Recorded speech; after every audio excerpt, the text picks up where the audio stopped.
बिस्मिल्लाहिर्रहमानिर्रहीम। अस्सलामु अलैकुम वरहमतुल्लाह। Welcome to online classes of Iqra Huffaz boys secondary school, a project of Iqra education system. Lecture number 8 है हमारा क्लास 6 में मैथमेटिक्स।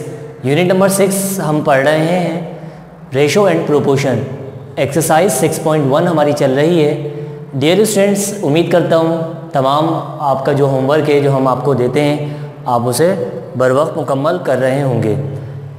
आज हम क्वेश्चन नंबर 2 का एक पार्ट रह गया था, हम उसको पहले डिस्कस करेंगे, उसको समझ लेंगे।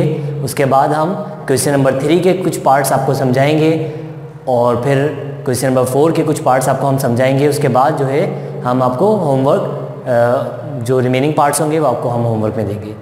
ओके स्टूडेंट, क्वेश्चन नंबर 2 की जानिब हम बढ़ते हैं। हम क्वेश्चन 2 में क्या कर रहे थे? रिड्यूस कर रहे थे।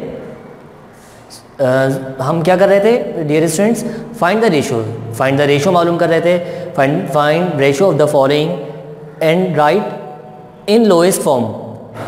हम रेशो फाइंड कर रहे थे। हमने आपको ये बात बताई थी कि जब भी रेशो को हमें फाइंड करना होगा तो ज़रूरी है कि उनकी काइंड्स जो है वो सेम हो। ओके स्टूडेंट, अब हम क्वेश्चन नंबर 2 का पार्ट 6 अगर हम देखें तो इसमें काइंड जो है वो सेम नहीं है।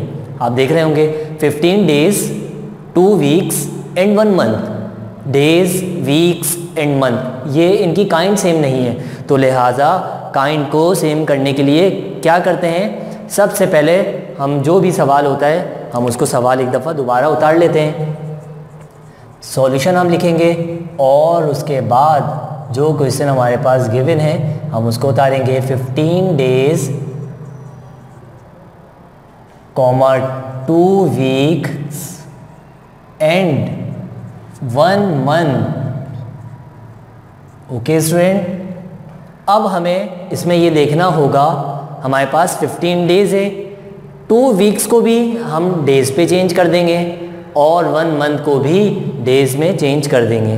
अगर हम देखें मंथ्स को तो 1 मंथ में therefore 1 month is equal to, एक महीने में कितने दिन होते हैं? जी बताइए स्टूडेंट। 30 डेज़। गुड। एक महीने में कितने दिन होते हैं? 30 डेज़। इसी तरह से 1 मंथ में 1 को हम 30 से क्या कर देंगे? मल्टीप्लाई कर देंगे। 1 मल्टीप्लाई बाय 30 तो हमारे पास कितने डेज़ आ जाएंगे? 30 डेज़। ओके स्टूडेंट्स, 1 मंथ बराबर होता है 30 डेज़ के। अब हमारे पास अगर 2 मंथ्स की बात होती तो 2 मंथ्स इज़ इक्वल टू, पहले हम बताते हैं 1 मंथ जो है वो हमारे पास बराबर है 30 डेज़ के। तो हम 2 से 30 को मल्टीप्लाई करवाते और हमारे पास रिज़ल्ट क्या आता है? 60 डेज़। तो 2 मंथ्स में 60 डेज़ होते हैं। ओके स्टूडेंट्स, जितने भी मंथ्स होंगे उसको हम मल्टीप्लाई करवा देंगे। 1 मंथ हो तो 1 से मल्टीप्लाई 30 को करवाएंगे और अगर 2 मंथ्स हो तो 2 से मल्टीप्लाई करवा देंगे। अगर 3 मंथ्स हो तो 3 से हम 30 को मल्टीप्लाई करवाएंगे तो हमारे पास डेज़ आ जाएंगे। Okay students. जी स्टूडेंट, अब हम आगे चलते हैं। वीक्स, ये हमारे पास 1 मंथ जो है वो 30 डेज़ पर हमने इसको चेंज कर दिया, कन्वर्ट कर दिया। ओके, तो ये भी डेज़ है, ये भी डेज़ है, अब इसको भी डेज़ हम बना देते हैं। तो सबसे पहले हम क्या लिखेंगे? 1 वीक। 1 वीक हमारे पास, 1 वीक हमें बताना होगा कि कितने दिनों के बराबर होता है? 7 डेज़। इसी तरह से 2 वीक्स कितने डेज़ के बराबर होंगे? तो लिहाजा 2 को क्या करना पड़ेगा? 7 से मल्टीप्लाई। 2 7 ज़ा 14 days.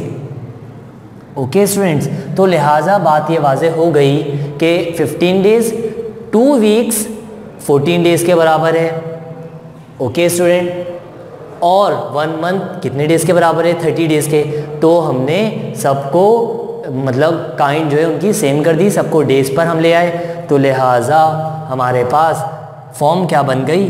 15 days ratio 14 days ratio and 1 month 30 days. Okay students, तमाम की काइंड हमने क्या कर दी? सेम।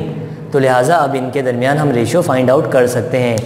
जी स्टूडेंट बताइए, मैं कौन सा टेबल लूँ जिसमें 15 भी आ जाए, 14 भी आ जाए और 30 भी आ जाए? ऐसा कोई भी टेबल नहीं है, क्योंकि तीनों नंबर्स एक ही टेबल में नहीं आते हैं, तो लिहाजा हमारा रिज़ल्ट हो गया 15:14:30।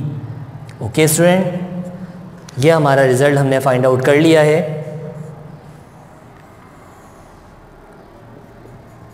क्वेश्चन नंबर 2 का पार्ट 6 था ये पार्ट हमारा रहता था और यह हमने आपको करवा दिया है। अब हम चलते हैं क्वेश्चन नंबर 3 की जानिब और अब हम इसके कुछ पार्ट्स को समझेंगे। क्वेश्चन नंबर 3 हमारे पास गिवन है, convert the fractions into ratio form. Fractions की फॉर्म में हमारे पास ये सवालात गिवन है, इसको हमें रेशियो की फॉर्म में करना है। बहुत ज़्यादा इजी है, बहुत आसान है ये वर्क, और हम पहले की तरह समझेंगे। क्या करते हैं हम? सॉल्यूशन लिखते हैं। सॉल्यूशन लिखने के बाद एक दफ़ा हम सवाल को उतारते हैं। 2/9 हमारे पास सवाल था, वो हमने उतार लिया है, और उसके बाद हम आगे फर्दर इसको सॉल्व करते हैं। बात क्या की गई है, कन्वर्ट करना है हमें फ्रैक्शंस को, ये फ्रैक्शन की फॉर्म है और हमें इसको कन्वर्ट करता है इनटू रेशो की फॉर्म में। रेशो की फॉर्म में करने के लिए डिवाइड की साइन रेशो में तब्दील हो जाएगी, 2:9। बस यही हमारा रिज़ल्ट है, यही हमारा फाइनल रिज़ल्ट है, और इसको हमने क्या कर दिया? कन्वर्ट कर दिया रेशो में। अब हमारे पास सवाल है 3। सबसे पहला काम हम क्या करते हैं डियर स्टूडेंट्स बताइए? सॉल्यूशन हम लिखेंगे और जो भी सवाल हमारे पास हो हम वो उतार लेंगे 3। अब 3 नीचे हमारे पास डिनोमिनेटर में कुछ भी नहीं है। जब कुछ भी ना हो तो हम क्या कंसीडर करते हैं? जी स्टूडेंट बताइए, कुछ भी ना हो हम 1 कंसीडर करते हैं। तो लिहाजा अगर मैं 3/1 को रेशो की फॉर्म में करना चाहूँ तो हम किस तरह से लिखेंगे? 3:1। गुड, बहुत इजी है ये। ओके स्टूडेंट्स, मुझे उम्मीद है ये आप लोगों को सवालात, ये एक्सरसाइज समझ में आ रही होगी और बहुत मज़ा आ रहा होगा इस एक्सरसाइज को करने में। पहली दफ़ा पढ़ रहे हैं रेशो एंड प्रोपोर्शन। अब इससे रेलेवेंट जितने भी क्वेश्चंस हैं, इनके जितने भी पार्ट्स हैं वो हम आपको होमवर्क में देंगे। ओके स्टूडेंट्स, आइए चलते हैं हम क्वेश्चन नंबर 4 की जानिब। क्वेश्चन नंबर 4 जो है वो हमारे पास represent the following ratios into fraction form. अब हमें इसको, हमारे पास जो क्वेश्चंस गिवन है वो रेशो की फॉर्म में गिवन है।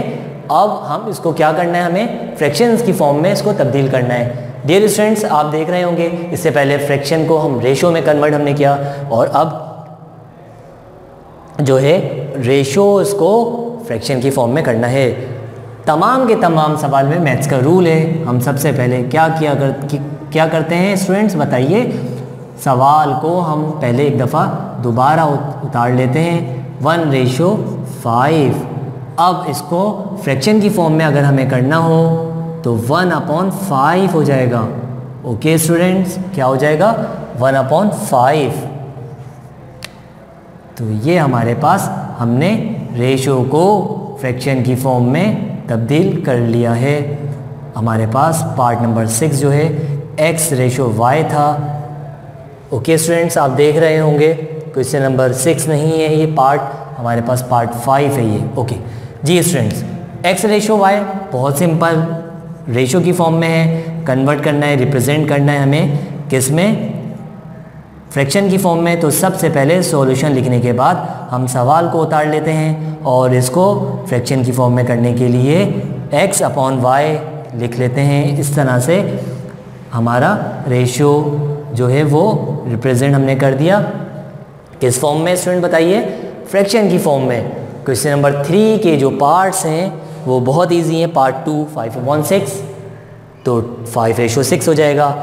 पार्ट 3 1/75, तो क्या हो जाएगा? 1:75। उसके बाद पार्ट 4 हम आपको समझा चुके हैं। पार्ट 5 जो है P/Q मीन्स P/Q। इसी तरह से क्वेश्चन नंबर 4 का पार्ट 1 हमने आपको समझा दिया है। पार्ट 2 जो है 2:19, 2/19 आप इसको फ्रैक्शन की फॉर्म में इजीली कर सकते हैं। इसी तरह से 8:1 मीन्स हम इसको फ्रैक्शन की फॉर्म में करेंगे तो 8/1 हो जाएगा। 1 नीचे हम लिखते नहीं है, इसकी कोई वैल्यू एक्सेप्टेबल होती नहीं है, तो लिहाजा रिज़ल्ट सिर्फ हम 8 भी लिख सकते हैं और 8/1 भी लिख सकते हैं। ओके स्टूडेंट्स, आगे चलते हैं। 75/76, 75/76 ये फ्रैक्शन की फॉर्म में इसको हम तब्दील कर लेंगे। उसके बाद पार्ट 5 हम आपको समझा चुके हैं। तो डियर स्टूडेंट्स, अब हम होमवर्क की तरफ बढ़ते हैं। मैं यहाँ पे आपका होमवर्क लिख रहा हूँ, आप इसको नोट कर लीजिए।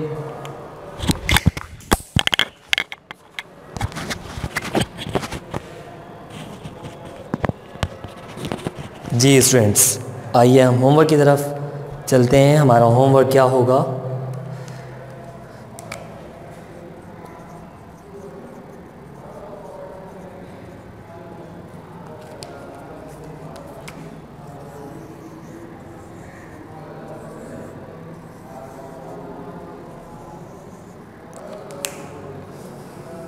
डू एक्सरसाइज 6.1 क्वेश्चन 3 के रिमेनिंग पार्ट्स आपको करने हैं एंड क्वेश्चन 4 के रिमेनिंग पार्ट्स जो हमने आपको समझाए हैं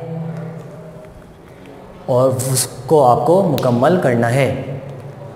ओके स्टूडेंट्स, मैं उम्मीद करता हूँ आज का लेक्चर आपको क्लियर हुआ होगा और आप इसको उतार लेंगे अपनी कॉपीज़ में। उसके बाद जो आपको हमने होमवर्क दिया है क्वेश्चन नंबर 3 के जो पार्ट्स हैं 2, 3, 5, ये आप खुद से करेंगे। इसी तरह से क्वेश्चन 4 के जो पार्ट्स हैं 2, 3 एंड 4, इन पार्ट्स को भी आप अच्छी तरह से मुकम्मल कर लेंगे और प्रीवियस वर्क भी आपका मुकम्मल हो रहा होगा। इंशाल्लाह बहुत जल्द हम आपसे आप PDF भी शेयर करेंगे ताकि आप अपना काम जो है वो क्या कर सकें, क्रॉस चेक कर सकें।